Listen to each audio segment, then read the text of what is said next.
Welcome to the Cultivating Success podcast. Jeff Sofer and Jonathan Wolfson are brothers and business partners of the top landscaping company, Nature's Experts.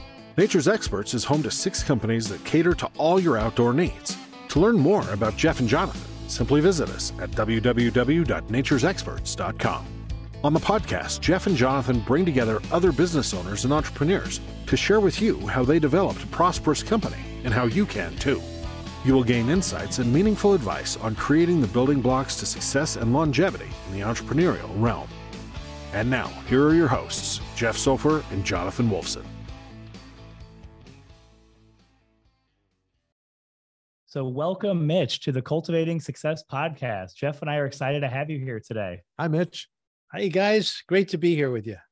It's really great for us to be with, anher person that is really so well respected in the coaching industry. We actually personally have a coach. I know you do a lot of different, business development, and I'd love to pick your brain, see what we can learn. We're actually in the same actual local area. So I'd love to see, obviously, too, how we can connect together. Sounds great. Love to do that. So first, I would like to start with, I think, you're maybe one of your biggest accomplishments. I don't know if it maybe is, but it just seems like it to me, is how do you know Tony Robbins? Well, that's not one of my biggest accomplishments, but I'll tell you the answer anyway. I know Tony because I became friends with Chet Holmes while building Timeslips Corporation. Back when I was 28 years old, I started a software company. And that company literally was a garage operation with 2 people and $5,000. And over the course of the 9 years that I owned it, we grew it from literally 0 to over 250,000 customers with a nationwide network of 350 certified consultants. Wow. And Chet happened to be at the time selling advertising space for a legal publication. And if you know anything about Chet Holmes, and if you don't, Chet's deceased, but he's written an incredible book. And over the years, he's educated many people. One of the things he has is an idea called the Dream 100, where you choose your top 100 prospects and you shower them with love. You communicate with them regularly, you send them little gifts, and you elevate them in your chain of attention, if you will, until you close them.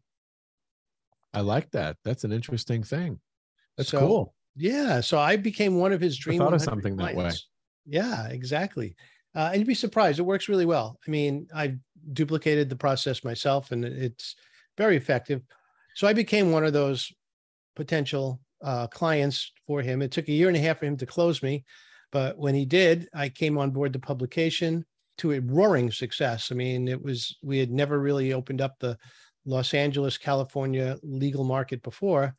And we did by going into that publication, and revenue significantly increased. And Chet and I's friendship grew even further after that. Now it turns out that he's flying across country to visit me. And I flew to Las Vegas. He would fly to Vegas to meet me there. And we had a great friendship over the years.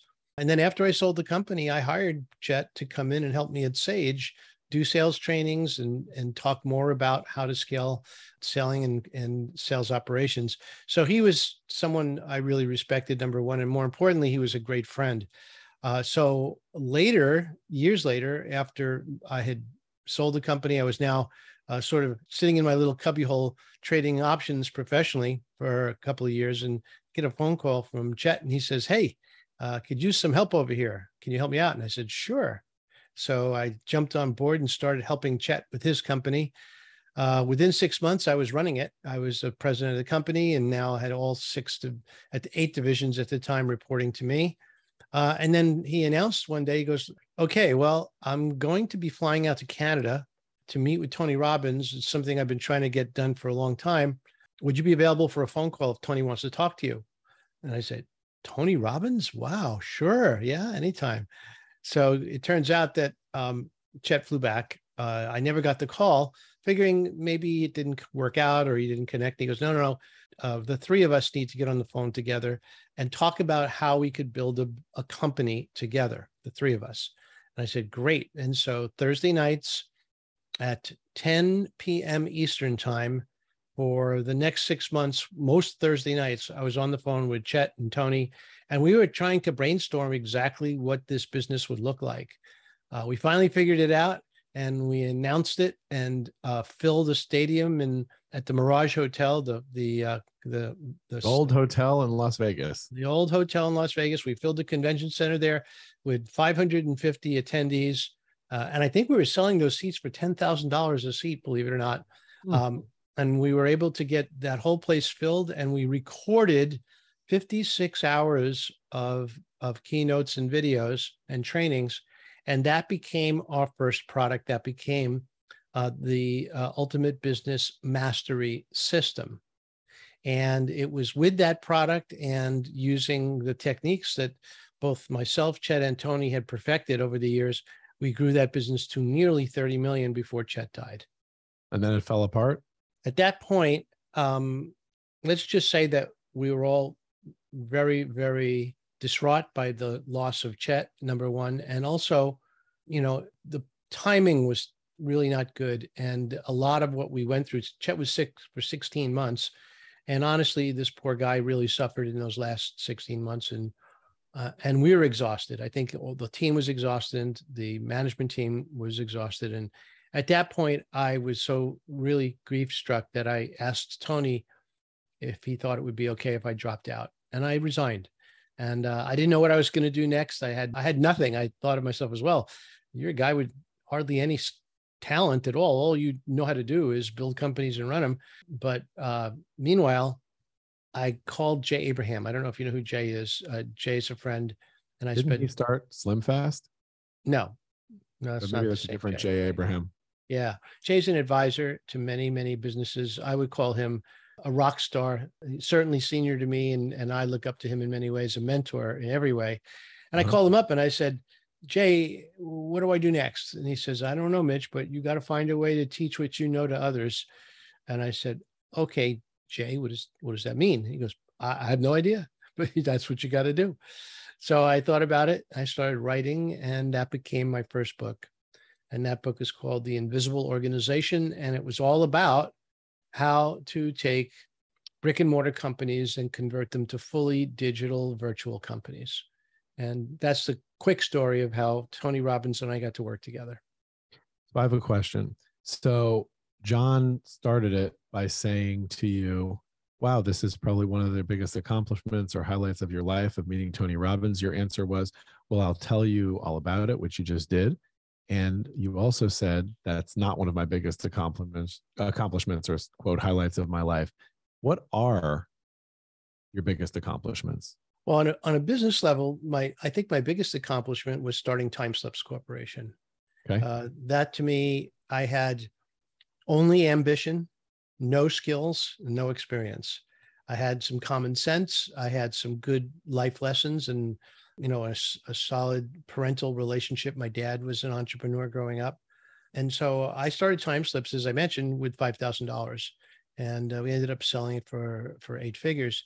But the more important thing is, it wasn't, yes, of course, we made money. But the more important thing was I learned more about life and business in those 10 years or 12 years, 11 years of running that business, both before and after being acquired, than any other time in my life, virtually of any other thing that I did. And of course, when you say what's your greatest accomplishment, I think possibly all of our greatest accomplishments is having a child and raising that child to be an incredible individual. So I take that as really one of my greatest accomplishments as well. How important was it? I'm sorry, John, you go ahead. So Mitch, I wanted to pick up on something that you said, because I think that, it comes at different times for people sometimes. Mm-hmm. And like you said, you had a very interesting reflection point whenever you got to your certain pinnacle with that business, and when you sold, and then when you transitioned, and then you got that money. What was really some of the things that really went through your mind that were just so profound at that particular time that really you think helped guide you to the future, that you kind of wish you knew then, or you wish you knew then, back then? Yeah, it's a good question. I reflect back on some of the things that I was concerned about. And, of course, the things that you fear, false evidence appearing real, FEAR. So the things that I was afraid of never really happened. We had started this business on what I would call a technology trick. We started it with the idea that because we had built a simple piece of technology that enabled our software to pop up over other software products back in the DOS world. And we had figured that we would have competition very quickly because it wasn't that hard to do. And it was clever, but we had no patents, no trademarks. We just did it. Just the first to the market. Exactly. We were first to the market. But what we were able to do, and again, had no money to market, we had $5,000 basically, is we were able to use raw enthusiasm and a little bit of finesse in getting PR for the company. And so I was able to get in front of a lot of people just because I was ambitious and enthusiastic about what we were doing. And it turns out we didn't have competition for almost 5 years. I mean, it was incredible how far behind the competitors were. And again, it might have been a misperception on my part. I mean, I might have completely misjudged that. Later, when selling, I had become friends with a gentleman named Scott Cook. Scott was the founder of Intuit. And Scott and I became friends back when his company was probably $5 or $6 million in revenue. And one of the things that Scott and I talked a lot about was the accounting market. Of course, that's the market he was in. He had Quicken at the time, and I knew that there was a QuickBooks coming because he had told me. But I was concerned about a time tracking tool inside of QuickBooks and felt like if they had that, it might make us obsolete. So that was one of the fears that was, I would say my FEAR was that, number one. Number two. Sounds like you really had a good timing and a good sense of when to get out of your business also too, even though you had you literally bootstrapped it with $5,000 and grown it into that much of a value company. It seems like you really actually kind of really knew when the right time was to exit. How do you think you really determined that? That's a good question. I think the market helped us determine that. And what I mean is that we were starting to bring the company out for sale at a time when software company multiples were expanding pretty quickly. And we had a couple of trial balloons where folks came to us, said, we'd like to buy the company. We'd like to look at the books. We'd like to, sort of go behind the curtains and see what you got. Which in business, if you have a successful business, people approach people all the time. You know what I mean? Especially once you get to a certain level of success or whatever, there's these investment banking companies and different people that know you in the industry that either want to bolt on your business, right, or they want to acquire you and then 10x you or whatever their particular situation is. So I think, the reason I'm mentioning that is I don't know if everyone realizes, as you grow your business, you do gain more attention. And with the attention, you obviously need to listen to a little bit of it. So you kind of have a sense of what you're quote worth, but you also need to have a good sense of what the market is. And the market better than those people even do. Right. And the lessons that came from that exploratory period were priceless because we had companies come to us and say, well, you guys are doing great on the top line, but you're barely making any profit. I said, I know, isn't it great? We're hardly paying any taxes either. And their response was, well, we really like to buy profitable companies. And I said, okay, well, you know what? Why don't you give me 6 months, give me 2-3 quarters, profit won't be a problem, because we were prepaying for everything. My thinking was that at the time, if there was a legal way not to pay taxes and instead allocate that money to more marketing or more development or more tools or whatever we needed at the time. I mean, heck, we were vertically integrated. Back then in the software business, if you remember, there was books and discs. We had literally built a disk duplication company to service our own needs. And we were on the verge of buying a print shop, a printing company to print our own manuals. We were printing, hundreds of thousands of manuals. And so we thought, well, you know what? It only makes the business more valuable. And whenever we have downtime, we could take jobs from other companies. And then my response to that at first was, well, I don't like getting unfocused. So I'm not going to buy the print shop. But I did build the vertically integrated disc manufacturing facility because it really served us well. But to answer your question, after we made the decision to become more profitable, then we also became more attractive. But then something interesting happened in that period of time. In that period of time, I just jump-started my certification program. So what happened was, and again, not to turn this into a long story, but it's kind of interesting in the sense that we didn't know we were building a certification program to grow the value of the company.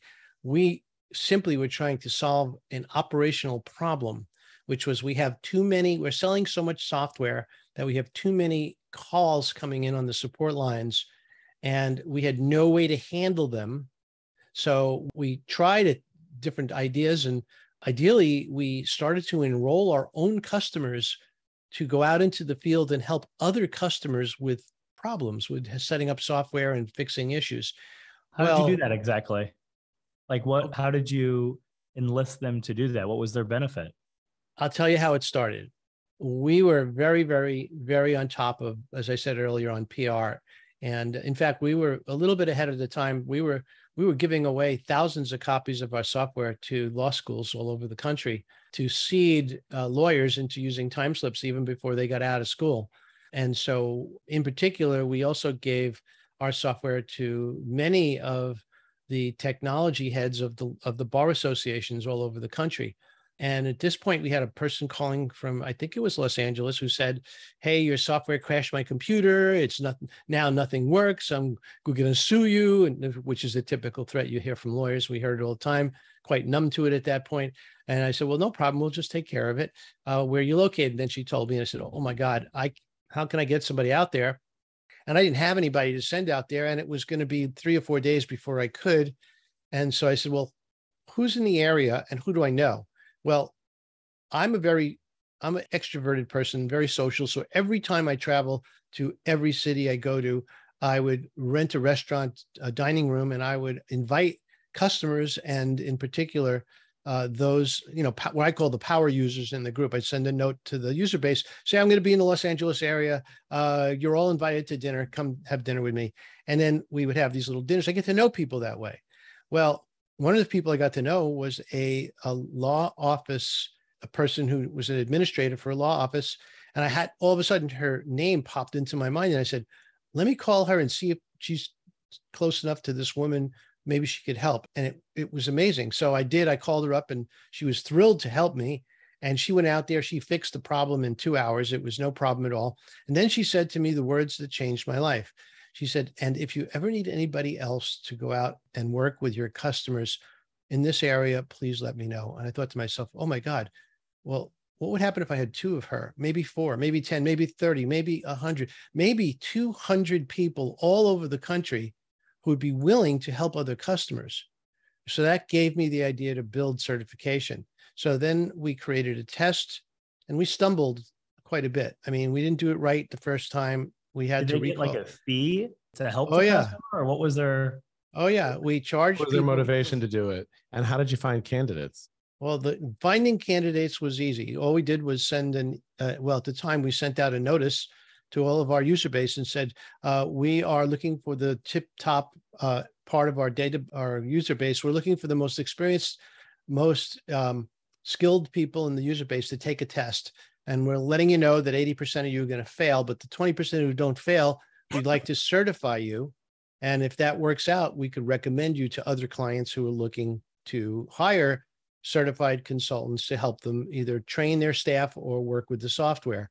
So we were overrun with responses. We were making more money selling tests one month than we were selling software. But what ended up happening, it was incomplete. So we stumbled. That first experiment resulted in a bunch of people who were not professional and almost ruined our reputation. Yeah, right. I was going to say, would tarnish your reputation. Exactly. So we shut the program down, and I called 60 individuals who had bad experiences with these particular certified consultants. And I really tried to understand what went wrong. And I heard stories that would make your hair stand, and stories like people walking in and abusively talking to people in the office, some with hygiene problems, others never showing up, some trying to show up and sell them something else. I mean, it was horror stories. to the point where clients were again threatening to sue. Again, that was their hobby. That's what they did anyway. So I didn't. The most important thing is that I listened and I rebuilt the program from scratch based on that feedback. And as a result, we then rolled out the program later, and that scaled in 18 months from 0 to 350 time-slip certified consultants, dropping an extra. And remember now, this is back in the 90s, in the late 80s, actually, early 90s. It's dropped an extra $1 million in profits to the bottom line and became our third largest sales force, right behind retail. So that's amazing. I want to interrupt you real quick. Yeah, sure. Because you've given us so much information that I want to pause for a second, because I want to go back to something that you said that I think this will be very important to people that listen. Obviously, you're very accomplished. You've done a lot of interesting things, but I want to go back to something. You said that you had a father who was an entrepreneur, and you made reference to it very quickly, but it seems as though that really made a difference in who you were going to be shaped to be and how you were going to do business and make money. So you can talk about all the accomplishments and everything, but to people, how important was that to have somebody, whether it be a dad or someone in your life, your case, it was your father, that had such an effect on you? And how large of an effect was it on you with everything you've accomplished? Yeah, it's hard to measure. I think it was significant. Yeah. I mean, when I was a little boy, my dad would wake me up early on a Sunday morning at 5:30 in the morning, says, "Come on, we're going to sell candy on the streets of New York."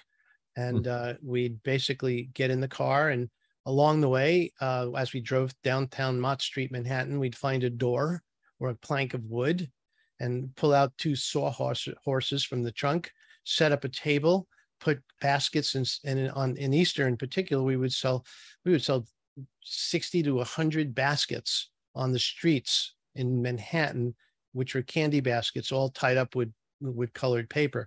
So I was a salesman. I sold as much as my dad did. And then later I worked for him as a salesman, selling as well.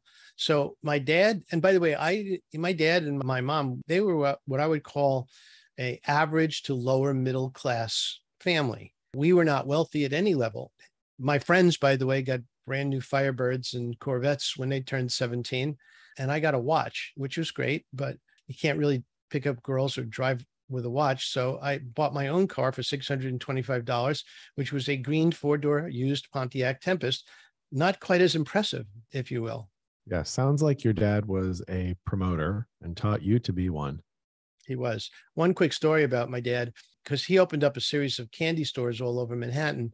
One of the things I remember one day, and I was maybe 11 or 12, they're just finishing up the construction in the store, and he was a nut roaster. He would buy wholesale cashews and almonds, and he would roast them in the store and sell them fresh. So I noticed they were putting the roaster in the front of the store and not in the back with all the other industrial type stuff. I know what you're going to say. Right. So the next week we come back, and it's 7:30 in the morning, and he loads up the roaster with raw pistachios and fires it up. I said, "Dad, what are you doing? There's nobody here." He goes, "Yeah, wait about 30 minutes. Watch. That's right. Right." And now the vent went on, and now the roaster was roasting, and the aroma of roasted nuts was streaming through the streets of Manhattan. We didn't even need to, like I said, he was a promoter. He was. That's a promoter. That's right. So have you ever heard of Morrow's Nut House? No, never heard of Morrow's. Those were candy and nut stores in malls throughout that time. Okay. Morrow's Nut House in a lot of them. And so my dad also had a few of those stores. And so I'm very familiar with the candy and nut situation. Okay. Yeah. Well, maybe you'll remember. Professional roaster. Strike something with me, or I'm nuts. One of the two. Exactly. Maybe you'll remember a store in Manhattan called Economy Candy. Does that ring a bell? No, I'm not from Manhattan, but I've been there so many times. But no, I never ever saw that store. So my dad and his brother built Economy Candy, the largest candy store. Economy Candy. Economy Candy. John. And how do you think that store would do now? Economy Candy. I'm guessing you buy large quantities of candy at low prices. Yeah. Well, my dad's family was from Turkey, and so we were bringing in something called halava. Oh, yes, of course. And nobody really had that in the United States. It's a Jewish thing. Exactly. And so we were selling Khalava from Economy Candy. By the way, to this day, Economy Candy is still there and it's online. So you can order all the old candies from the 50s and 60s Oh, and is that 70s. funny? Yeah. That's funny. One thing they can't sell is the aroma from the roasted No, nuts, they can can't. they? That's right. They can't Right. sell that. No, they can't. Yeah. Like you can make a scented candle now. If it works for you, then absolutely. I think it's amazing. I can tell just by the short time that we've been talking, I can tell all of the real skills that you have and how you're able to spot and understand certain things in business and spot when something is a success. Just like John said, you sort of knew when to get out. That's a very sharp thing to be able to know. And I think that it's very neat that, you have that sort of skill along with being a really good salesperson and a really good promoter. Usually you don't see all of that within one personality or one person. So I think that's awesome. Thank It's you. really, I was really impressed when listening to your conversation before about how you were going through the process of finding your different salespeople that were actually customers turned into a certification, turned into advocates, turned into helping customers. Yeah. And I think that I really would like to talk more about that because I think that really can help people because Sure. that was something that you are looking at your pool of resources. You didn't particularly have a lot of money. You didn't have a process yet. You couldn't go hire people. Right. What did you have? Right. You had a product, right, that was digitally based, and you had to market it to try to sell it, which probably ate up lots of the costs. Mm-hmm. And then you, like you said, you figured out I couldn't handle all these phone calls. But then if I handle all these phone calls, then I really don't make any money. Right. So then what do I do next? So next you thought, well, what do I have? I have customers, right? And from these customers, how can these customers become raving fans Right. of the business and make money and still use my product and become certified? So I think that, I think that really should be something that we speak about. What should we speak more. about? We should speak about how he looked at what he does have rather than what he doesn't have. Well, I'd like to get his opinion. That particular situation, I think the reason why I outlined it how I did was just to specify exactly what he did. But I'd like for Mitch to really explain now in the future how he sees that to be like a good tool in business Right. moving forward of just using the resources at hand. A lot of times people, I don't think, remember or think or realize all these different resources they have to help really grow and develop their business. Right. They just think about what they don't have rather than what they do have, what could propel them forward. Oh, I can't hire enough salespeople. Yeah. I can't hire enough people to answer the phone or whatever. I was shot down with this one idea by this particular pitch I was making, stuff like that. They harp on stuff like that. Do you agree with that, Mitch? I do. And it's been sort of something that I recognized relatively early in my adult life. I seem to be able to spot things and find ways to use them a little bit better than most others. And that's why the title I've been given is business growth strategist. So yes, I'm a coach. I think my talent is in finding usually hidden recurring revenue streams in people's companies. And the way I do that is really sort of what you just said, is I look for what they do have and how they're not using it. And by simply finding a effective way to utilize that, you can unlock massive amounts of revenue in people's companies. Would you like an example? Please. I would love an example for me personally, because, it's really, hearing these stories, the point of this podcast, the point of, connecting with you, Mitch, is, for us all together to learn and to see how we can apply things to ourselves, because we're specifically in business right now and we're managing our own set of problems, trials, tribulations, profits, all of the above. You are doing the same thing also too. And through different people's experiences, you have to take the information and apply it particularly to yourself, how it actually can help you, how your story is its own story. It actually can't help me at all because I'm not in the technology industry and it's not 20 years ago. So what can I do with that information? It's interesting, I like to specify things that resonate with me because I'm not typically thinking about what you're thinking or what you're actually telling. I'm thinking, this is how I'm hearing the information. This is what it's actually making me feel. This is what I think how we can apply it in our own particular way or whatever. Right. That's why I really fixated on it. So I'd love to hear an example from you. Sure. And this is a very common example. You won't believe how many businesses out there have what I would call a process that's more valuable than their actual company. And so one of the things that I do when I look at a company is I look at how they're doing what they're doing. And 9 out of 10 times, or 8 out of 10 times, maybe, or 4 out of 5 times, I am able to show them how to license that process to other companies who would like to scale rapidly based on what they already figured out. Forgetting like a about franchise or different than a franchise. Different than a franchise. So franchise is an option. And I've written extensively about that in this book that you could sort of see on my screen here called Power Tribes. That's the book where I describe certification and how to build a culture-based tribe certification program.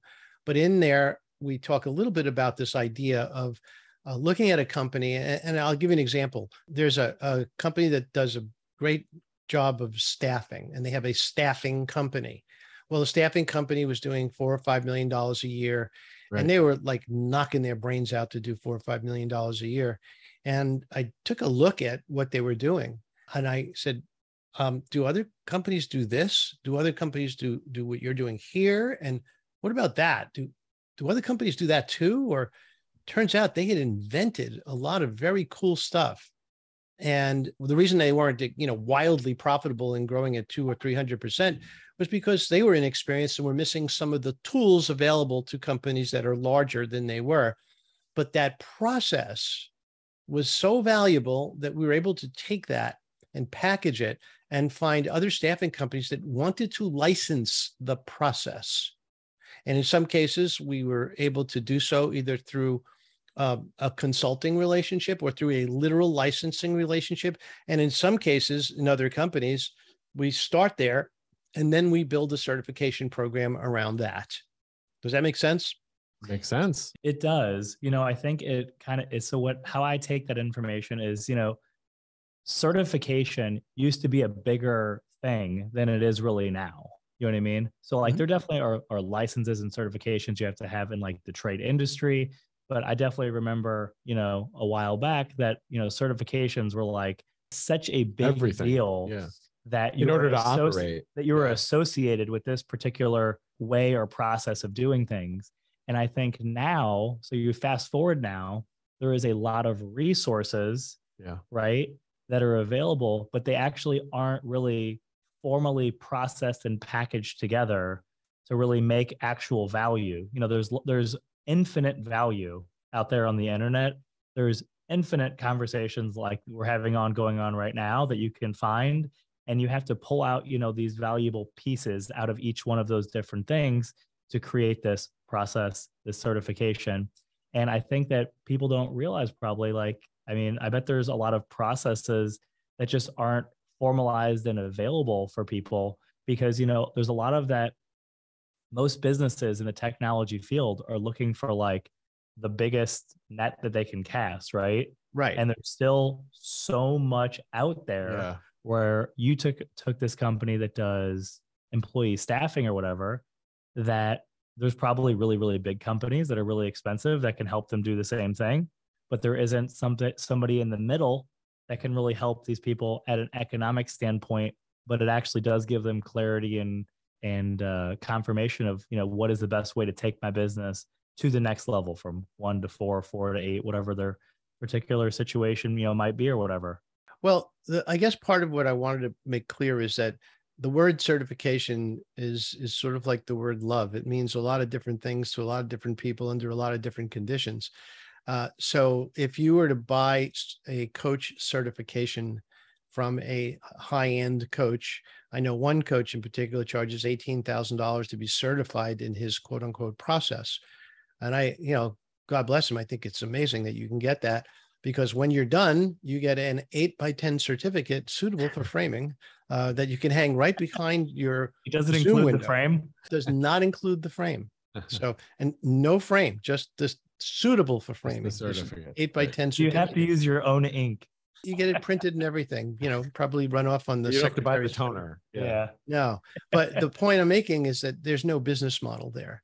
And when I build a certification program, we are building everything because we know that the people who are getting certified are typically coaches, they're technical people, they're people who love what they do, but they're probably not really good at marketing, selling, or creating lead flow for themselves. So my programs build that in. So there's two reasons why. Number one, so that they will be successful. And so that number two, we've created a recurring revenue scenario. Next year, they'll want to pay for it again because the ROI was anywhere from 5 to 20x on being certified with this particular company.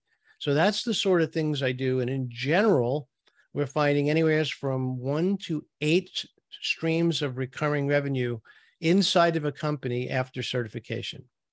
That's really a smart, angle, I think. And I think that's something that, smart business owners that are out there that, have a decent sized business, there's also reflecting on yourself, by going through this process with you, Mitch. I would assume that you learn a lot about your own business. Oh, yeah. Business opportunities, not just the one that you're trying to create with this, course or certification. Oh, yeah. But, you're buttoning up processes that might not have been exactly what they should have been. And you're letting certain things go. So it is actually an interesting reflection point as a business owner to really go through something like that, to be like, all right, this I'm going to, stamp, sign, seal, and be like, all right, this is our process or whatever. So, but then actually allow that. And again, in a year, we're going to update this process as we're going to all continue to learn more things or whatever. I really think that's really smart. one thing that I don't think that you have to update, and I want to hear what you think about this. We've talked about sales. We talked about your dad being a promoter. You learned to be a promoter. You're a good salesperson. You said that. But, salespeople usually leave people with a feeling. And people don't necessarily remember everything that you say, but they remember the feeling. And so how do you scale that? How do you scale being a really, really good salesperson and being able to get paid for people that want to be as good of a salesperson as you? The answer I would give you is you get people in front of you who aspire to be salespeople, really, really good salespeople, and they get a feeling from you. They then want that feeling, and you have to teach them how to do that and how to handle that and how to evoke that from other human beings. And I don't think it's that hard to teach people to do, because I think that when you're a really good salesperson, because you can give a person that sort of feeling, I think it inspires them and makes them feel like they're going to be someone who can actually do that or not. So say you had 100 people in front of you, I would say 50 to 70 of those people would get that feeling from this wonderful salesperson. He'd give to them like they want that. And then those 50 or 70 people can be trained how to do that to somebody that they want to sell something to. What do you think of that? It makes a lot of sense. We had a very specific approach when I was building the recruiting division for Tony and for Business Breakthroughs. He invokes a feeling, definitely. Well, of course he does. But more importantly, we don't typically hire by skill or accomplishment. We hire by what I would call emotional makeup. So we're doing psychological screening to make sure we're getting the right person. And we have a series of, I would call, steps that we take to take someone through a very simple, straightforward interview. And what we're really looking for is we're looking for two things. We're looking for really nice people that have a burning desire to succeed, but they don't have the tools yet. We know that. So we give them the tools. And we're looking for, I think of it in two ways. Very important is the understanding that when you sell something, you're not doing something to another person, you're doing something for another person.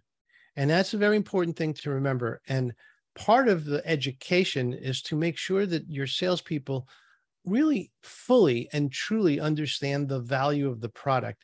I mean, to the point of religion, to believe in the product to the level that they feel a moral obligation to make sure the customer has the product And if for some reason that customer doesn't buy, that they feel like they failed, not as a salesperson, but because they didn't do the right thing, because they know that by selling that product, they are going to affect that individual and his whole family, and maybe many of the families that work for that individual as well.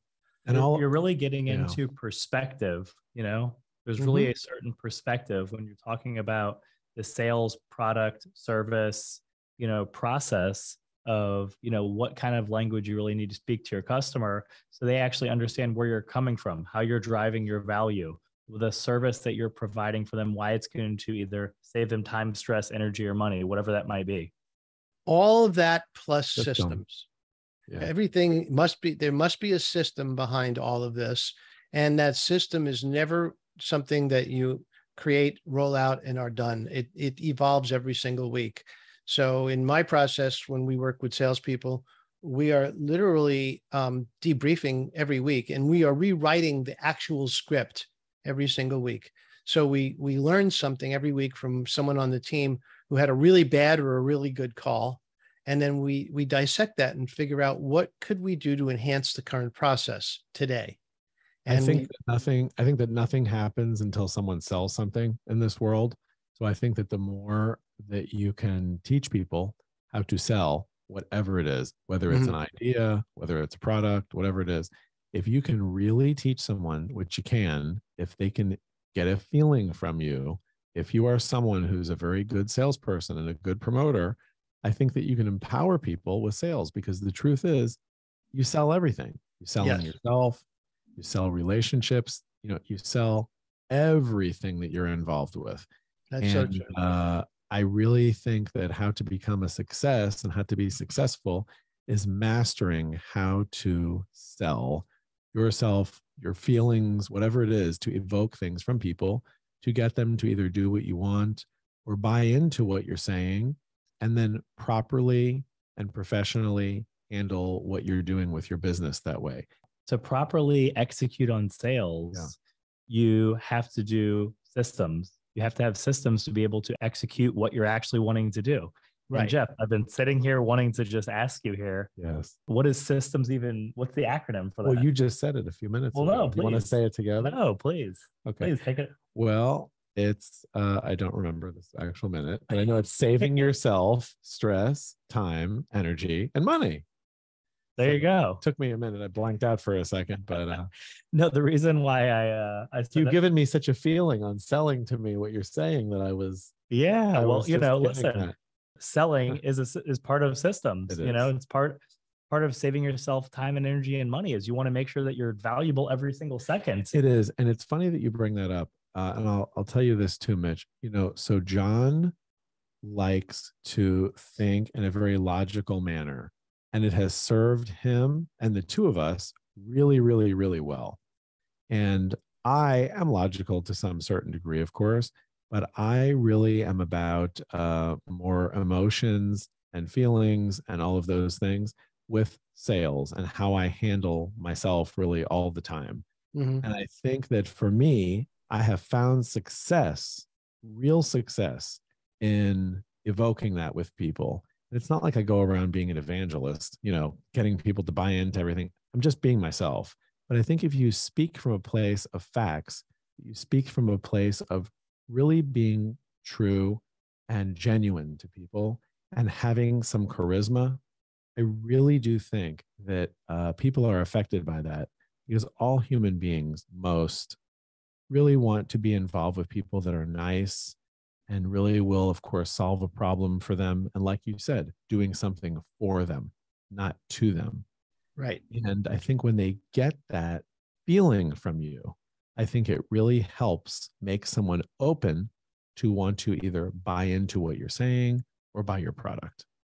I totally agree. And again, I think what you said before is important. The training part of this is more important than the experience part. I would rather have a nice person who has a great personality, who has a great disposition, who psychologically tests as someone who has a good balance between what I would call being aggressive enough to ask for the close, but strong enough to not. under the right circumstances. Right. So there's that balance that when we could test for that. So I that's not a problem. But if it's too much in one way or the other, you have someone who is really nice and clients will fall in love with, but they'll never close a deal. Or you have someone who is more suited to be on the phones for a one call close in 15 minutes. They're just really going for it every time. And again, there's no problem with either, but you just need to know who you're dealing with. And then you need to know how to train them. And then you need to have systems in place that help them refine their skills and make. Yeah, there's a lot of people with a lot of knowledge. It can go in, and I mean, they can educate the customer, and they do a fantastic job of it, a lot better than maybe I could. Yeah. But to sort of, get something out of someone as far as how you touch them, with your words and your charisma and your, say, magnetism, whatever adjective you want to use, that gets people to buy. Agreed. So Mitch, I want to ask you one more question because I feel like we've talked a lot about the present or about the past. I think we've talked about the present, and I think let's talk a little bit about the future now. Sure. So what are some different new initiatives, strategies that you really foresee for growing your business? Well, I'm in an interesting place. At this time in my life, I have this beach right outside my doorway that is calling me every morning to come out and spend time. And I live in a beautiful part, as you know, part of the world here. So I'm at a stage where I'm not in the chase as much as I used to be, if you know what I mean. So I'm balancing my life as much as I can now. I'm very stimulated by working with clients and love doing that. But at the same time, I want to enjoy my life and maybe, as some say, the finer things in life. So what I'm trying to do now is I'm trying to do something that I've always had a hard time with, which is backing out of my own business, which is delegating more, which are finding skilled people to take the place of some of the functions of what I've done before. I recently started another software company. Why? Because I had to. I mean, you find problems that are unsolved and you just know that you have to solve them. And so I did. I started it 18 months ago, and it's starting to scale nicely now. And I'm now hiring salespeople, and I'm now hiring a marketing person and a PR person, because these are the things that I needed before to be successful, but I don't want to do them all myself. Instead, I want to have talent in place, and I want to be able to have the freedom to know that the business will continue whether or not I'm sitting here staring into a computer screen or not. Right. So I think it's important to learn to delegate, and I think it's important to understand really what your time is worth. And when I say worth, I don't mean in dollars sometimes, if you know what I mean. So yeah, very true. I think that's all really good, Mitch. I think that, so what would you recommend to all the listeners then for a good strategy of growing your business? You've grown a business in all different times. You've transitioned, you've moved, you've pivoted. Now you're actually going into the technology industry again for the second time or whatever. What real strategy do you actually have that's different now than it was then? Or is it the same strategy? Well, the starting strategy is to find a problem that no one solved or that no one has solved sufficiently, and decide whether or not it's a good business and whether it's worth solving. So you may find problems that are not solved, but they're not worth solving. The market's not big enough. The problem itself is a short-term problem. It won't last. It won't endure into the future. So I think you need to first examine what the problem is and whether or not it makes sense to solve it. Then when you decide to solve it, I think step 2 would be to decide if the market is there or not, and who else is already doing it. So if there's nobody else doing it, that is not a good sign. That means that nobody else has thought of entering the market, which means it might not be a profitable market, or that it might be littered with failures. So what we are looking for is you're looking for, a number of competitors that have taken an approach that might be different than yours. And I just did that. That's the software that I've created, is for coaches. And I created it because my whole style of working with clients is holding them accountable and tracking their stats and goals every single week. So we apply strategy, we dream of the future, we build systems, but I must hold my clients accountable. And there's no software that I found to do that. So I had to build it. And once I built it, other coaches started wanting to use it too. And now we're scaling that, and with the help of other coaches and coaching organizations. So the point I'm making is, I could have built it for myself and just left it alone. But once I saw there was a need, I then decided to make it available to others. And that's where you get a sense of whether or not it's worth pursuing. Now, one of the things I will say is that a lot of people spend too much money first on a product before they know there's a market. And that has been a mistake in my life as well. I did build a product that had no market several times in my life, and I don't advise it. I prefer to see you sell something first. And then once you know there's a market and you have customers who are eager to buy it, then build it. That's okay too. Mitch, I think you have given a lot of really unbelievably great advice to everyone today and myself. I really appreciate your time that you spent with us here. I definitely know that we will definitely be connecting with you more.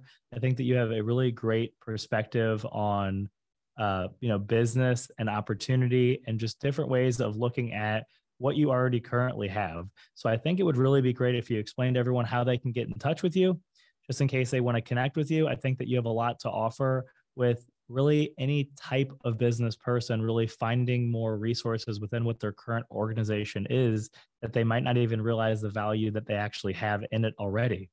Of course. Probably the best way is to go to mitchrusso360.com. That's sort of a site that has all of my properties there, including the ability to schedule a call with me or to reach out via email, mitchrusso360.com. Mitch, is your dad still alive or is he gone? My dad's gone. My mom is still alive. She's about to turn 90. Well, I will tell you, I bet your dad is super proud of you. Well, thank you. I know my dad was very proud of me before he left, and I'm sure he still is. He still is, I'm sure. Yes. Very nice talking to you. Thank you. Thanks again for joining us on the Cultivating Success podcast. Definitely would like to have you on again. I still have tons and tons and tons of questions that I'd like to speak to you about for sure. Absolutely. Well, thanks, guys. Appreciate it. Sure. Thanks, Mitch. Bye-bye. Okay. Bye. This has been the Cultivating Success podcast with Jeff Sofer and Jonathan Wolfson. To learn more about Jeff and Jonathan and their businesses, visit www.naturesexperts.com.